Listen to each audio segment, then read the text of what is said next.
நிறைவாழ்வு AG சபை வழங்கும் morning மன்னாவிற்கு உங்களை அன்போடு வரவேற்கிறோம். கர்த்தருடைய பரிசுத்த நாமம் மகிமைப்படுவதாக. இந்த நாளிலே உங்களை சந்திப்பதிலே மிகுந்த சந்தோஷம். எனக்கு அன்பான தேண்டு பிள்ளைகளே, ரொம்ப பயந்து ஒடுங்கி போயிருக்கீங்களா? என்ன காரியத்தை குறிச்சு ரொம்ப பயந்துகிட்டு இருக்கீங்க?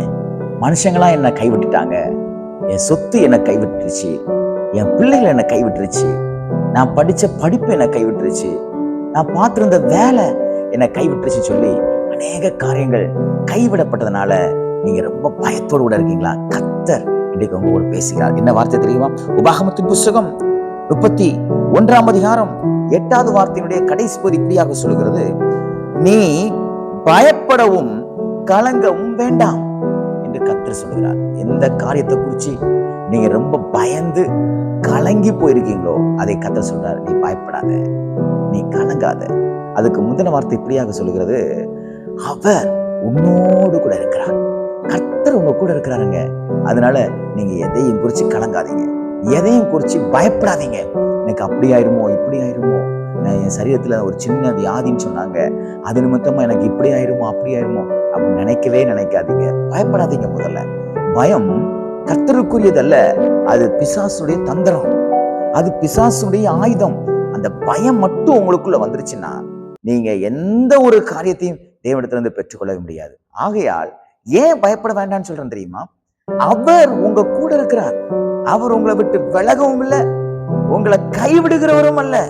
அவர் உங்களை விட்டு விலகாம உங்க கூட இருந்து உங்களை நடத்துகிறார். ஆகையால் நீங்க பயப்படாதீங்க, எதையும் குறிச்சு கலங்காதீங்க, பதட்டப்பட்டுக்கிட்டே இருக்காதீங்க. அப்படி ஆயிருமோ, இப்படி ஆயிருமோ, அப்படி சொன்னாங்களே, இப்படி சொன்னாங்களே, பதட்டப்பட்டுக்கிட்டே இருக்காதீங்க. காரணம், சொன்னவர் அவர் உங்க கூட இருக்கிறாரு. இன்னைக்கு நிறைய பேர் உங்ககிட்ட நிறைய வார்த்தைகளை சொல்லியிருக்கலாம், அவங்க உங்களை விட்டு போயிருக்கலாம். ஆனா கர்த்தர் அப்படிப்பட்டவர் அல்ல.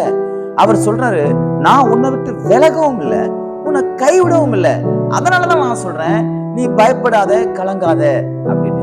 ஆகையால் பயப்படாத, கலங்காத என்று சொன்ன தேவன் சும்மா சொல்லிட்டு அப்படி போக மாட்டாருங்க. எது உங்களுக்கு கலக்கத்தை ஏற்படுத்துகிறதோ அதை உங்களிடத்திலிருந்து கர்த்தர் எடுத்து போடுவார். எது உங்களுக்கு ரொம்ப பயத்தை ஏற்படுத்துகிறதோ அதை கர்த்தர் உங்களிடத்திலிருந்து நீக்கி போடுவார். விசுவாசிக்கிறீங்களா? காரணம், அவர் நம்ம கூட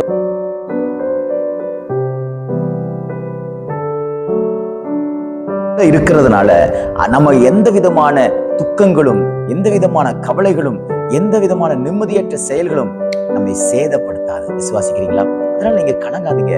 எப்ப பார்த்தாலும் அழுதுகிட்டே இருக்காதீங்க, எப்ப பார்த்தாலும் அப்படியே பிதட்டிக்கிட்டே இருக்காதீங்க, இப்படியே பேசிக்கிட்டே இருக்காதீங்க, தானா பேசிட்டு இருக்காதீங்க.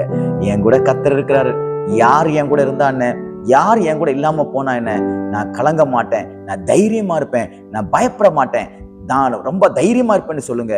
கர்த்தர் உங்க கூட இருந்து உங்களுக்கு அற்புதங்களை இந்த நாளிலே செய்வார். ஆகையால் இந்த நாள் உங்களுக்கு கண்ணீரை துடைக்கிற நாளாக, உங்களுடைய பயங்களை நீக்குகிற நாளாக, உங்களுடைய துக்கங்களுக்கெல்லாம் இன்றைக்கு ஒரு சந்தோஷத்தின் நாளாக தேவன் மாற்றி கொடுப்பாராக.